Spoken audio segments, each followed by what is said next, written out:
warahmatullahi wabarakatuh. Halo semuanya, perkenalkan nama saya Anatia Rasyalwa dengan NPM 22106311100089. Saya dari kelas 3 PAIC. Di sini saya akan menyelesaikan tugas UAS mata kuliah media pembelajaran dengan dosen pengampu yaitu Bapak Taufik Mustafa. Sebelum kita masuk kepada tutorial media pembelajaran yang saya bawakan, di sini saya akan memberitahu kalian tentang apa sih itu media pembelajaran. Media pembelajaran adalah bentuk atau alat bahan yang digunakan dalam proses pembelajaran para pendidik kepada seorang peserta didik itu di dalam kelas, yang dimana sebagai bahan pelajaran dengan lebih mudah agar lebih mudah dan efektif pembelajaran di dalam kelas tersebut.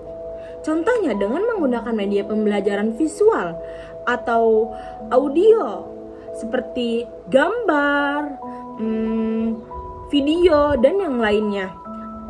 Nah, atau dengan cara gabungan audio visual itu juga bisa dengan cara presentasi dan yang lainnya.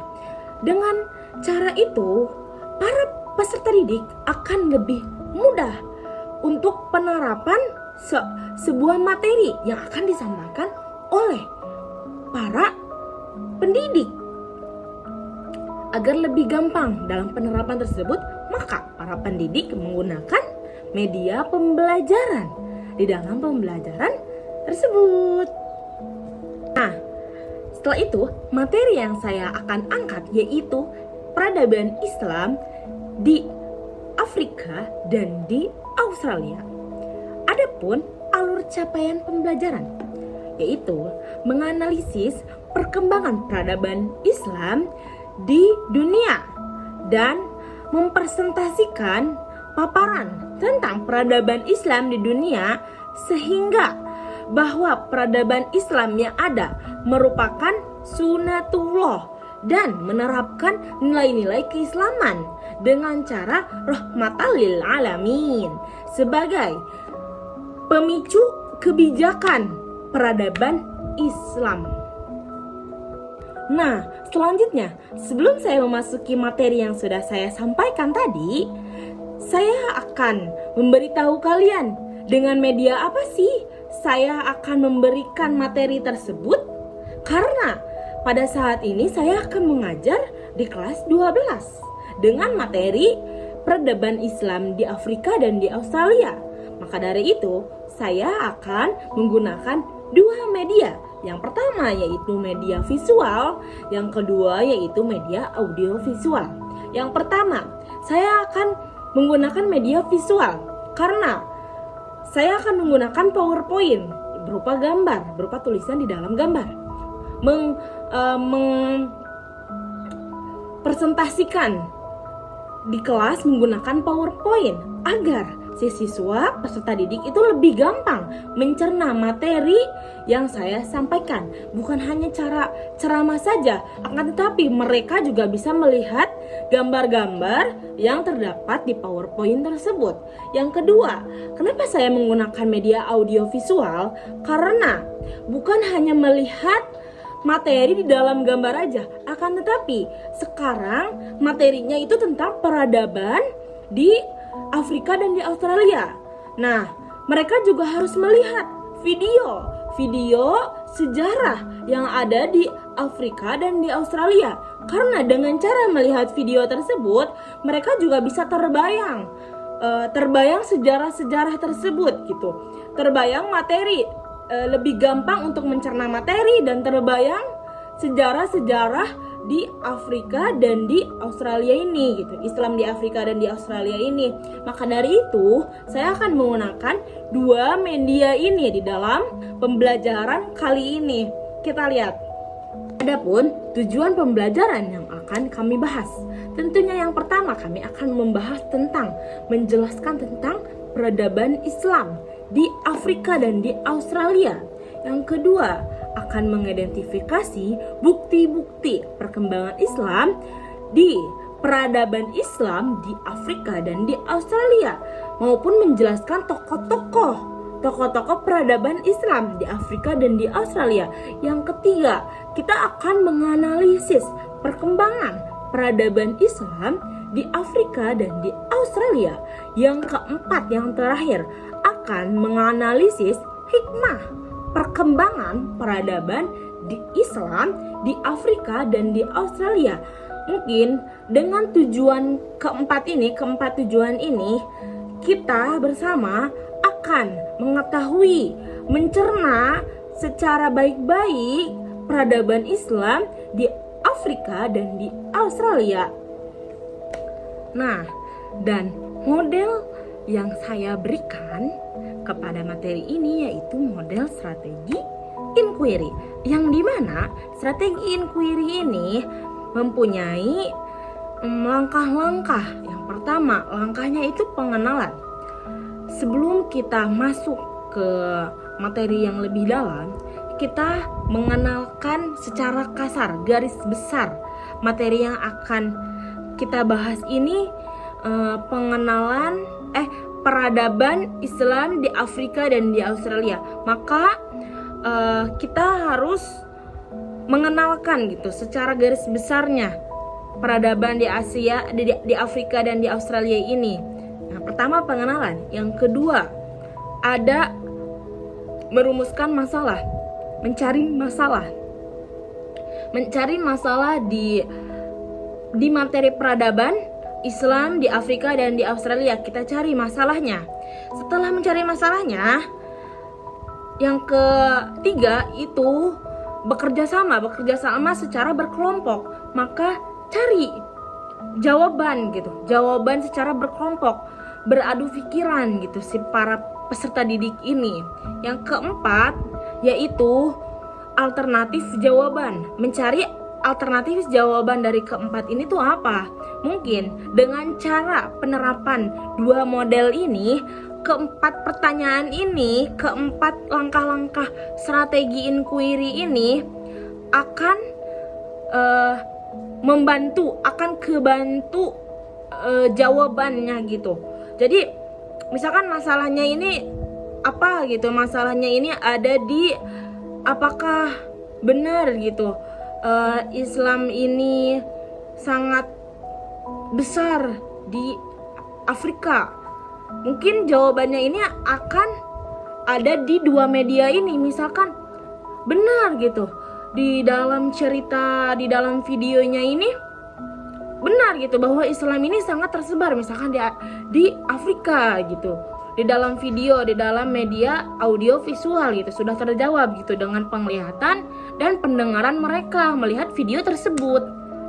Nah, ini adalah proses pembuatan media visual yang berupa gambar atau PowerPoint yang biasa disebut PPT. Nah, di sini saya sudah mengkopinya di Word agar lebih gampang untuk di copy paste ke PPT-nya, lebih gampang untuk mengeditnya karena sebenarnya ini menggunakan waktu yang lama, akan tetapi saya persingkat saja agar lebih jelasnya dan lebih gampangnya agar mempersingkat video ini. Nah, di sini ada Mesir yang saya akan tuangkan di PPT yang dimana sejarahnya itu dari Mesir, Al-Jazari. Sejarah dari Afrikanya itu ternyata ada dari Mesir dan Aljazair. Nah, jangan lupa dirapihkan ketika membuat PPT ini karena lebih rapi, lebih enak dipandang. Karena dengan PPT ini lebih mudah siswa untuk melihat materi gitu, tidak melihat buku saja, akan tetapi mereka melihat PPT ini. Nah, di sini sudah masuk ke materi perkembangan Islam di Australia yang dimana ada tantangan yang saya cantum, ada kebijakan, ada yang lainnya, sejarah-sejarah yang lainnya. Dan saya juga menyetupkan gambar Islam di Afrika seperti apa petanya dan gambar Islam di Australia seperti apa. Nah, ini hasilnya. Seperti ini ya guys, bisa dilihat terlihat lebih mudah dan lebih enak dipandang. Media visual ini, media gambar yaitu PowerPoint. Nah, di sini ada organisasi, kehidupan, tantangan, kebijakan, Islamfobia dan yang lainnya. Nah, masuk ke media audio visual. Di sini saya memberikan sebuah video yaitu perkembangan Islam di Afrika, yang dimana video ini berasal dari YouTube. Silahkan kita cerna, kita lihat, karena dengan video ini insya Allah para peserta didik lebih gampang untuk menerapkan materi perkembangan Islam di Afrika dan di Australia ini. Mengungkap rahasia dan fakta di balik sejarah. Baiklah, kali ini kita akan membahas perkembangan Islam di Afrika. Materi ini sangat menarik karena kita akan tahu bagaimana sejatinya Islam di Afrika tersebut. Bagaimana Islam bisa berkembang sangat cepat di benua ini, bahkan tidak sedikit dari negara Afrika sampai menggunakan bahasa Arab, bahasa Al-Quran sebagai bahasa resmi negaranya. Selain itu, fakta menarik lainnya, di benua ini dihuni bangsa Barbar. Bangsa ini pun akhirnya memeluk Islam, bahkan dalam sejarahnya mereka berjasa besar pada dunia Islam hingga membebaskan Andalusia. Namun kini nasib benua ini dilanda konflik berkepanjangan dan miskin-miskin. Padahal di saat Rasulullah SAW berdakwah, bangsa Afrika inilah yang menjadi penyelamat umat Islam dari kekejaman kaum Quraisy dalam peristiwa hijrah ke Habasah, Ethiopia. Bagaimana bisa terjadi? Bagaimana sejatinya Islam di Afrika? Kalian ingin tahu? Yuk kita membahasnya. Sebelum kita membahas lebih jauh, mari kita coba mulai dengan mengurai kawasan Afrika lebih dulu. Sekedar diketahui bahwa Afrika merupakan benua terbesar kedua di dunia dan kedua terbanyak penduduknya setelah Asia. Benua ini dikelilingi laut Mediterania di utara. Dilanjut dengan video bagaimana perkembangan Islam di Australia. Sorry di sini dengan menggunakan bahasa Inggris karena Australia emang negara Inggris. Jadi video yang ada di YouTube ini berbahasa Inggris. Apabila ingin translate bisa ditranslatekan di subtitlenya, karena tapi saya tidak translatekan karena kita belajar juga bahasa Inggris ya, bukan hanya melihat aja video perkembangan ini. Century to collect and process dropat, a marine invertebrate prize for its culinary and medicinal values in Chinese markets. A number of Mohammedans were listed in the musters of 1802, 1811, 1822, and the 1828 census, and a small number of Muslims arrived during the convict period. Beyond this, Muslims generally are not thought to have settled in large numbers in other regions of Australia until 1860. Among the early Muslims were the Afghan camel drivers, who migrated to and settled in Australia during the mid to late 19th century. Between 1860 and the 1890s, a number of Central Asians came to Australia to work as camel drivers. The first camel drivers arrived in Melbourne, Victoria, in June 1860, when 8 Muslims and Hindus Nah, sudah kita lihat dan cerna proses pembuatan dua media ini, maka kesimpulannya adalah dengan materi yang kami angkat, yaitu peradaban Islam di Afrika dan di Australia, dan dengan menggunakan dua media ini, media visual dan audio visual, maka pembelajaran di dalam kelas akan lebih efektif, lebih gampang dicerna, lebih gampang menyangkut kepada otak-otak para peserta didik tersebut, lebih gampang untuk dibuat kesimpulan gitu. Dicerna sama mereka tuh lebih gampang, karena sejarah itu lebih berat gitu apabila hanya di metode ceramahkan. Jadi mereka harus melihat video atau melihat kejadian yang nyata tersebut. Menurut saya seperti itu dengan saya menggunakan dua media ini. Mungkin kurang lebihnya mohon maaf, karena kita tahu ya bahwa manusia ini tidak luput dari kesalahan. Al-insanu makhlukul khata' wa nisyan. Sedikit banyaknya dari saya, kurang lebihnya mohon maaf. Ihdinas siratal mustaqim, wallahu muwaffiq ila aqwamit thoriq. Wassalamualaikum warahmatullahi wabarakatuh. See you.